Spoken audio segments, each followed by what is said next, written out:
Tipper ಮತ್ತು scooter ನಡುವೆ ಡಿಕ್ಕಿಯಾದ ಪರಿಣಾಮ ಸವಾರ ಸ್ಥಳದಲ್ಲೇ ದಾರುಣವಾಗಿ ಸಾವನ್ನಪ್ಪಿದ ದುರ್ಘಟನೆ ಮಾರ್ಚ್ 24ರಂದು ಬೆಳಿಗ್ಗೆ ಮಾಳ್ಳ ಮುಳ್ಳೂರಿನಲ್ಲಿ ನಡೆದಿದೆ.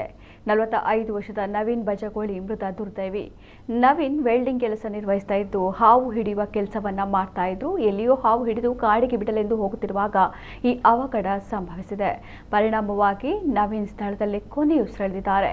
ಸ್ಕೂಟಿಯ ಸಹ ಸವಾರ ಗಾಯಗೊಂಡಿದ್ದು ಚಿಕಿತ್ಸೆಗಾಗಿ ಆಸ್ಪತ್ರೆಗೆ ದಾಖಲಿಸಲಾಗಿದೆ.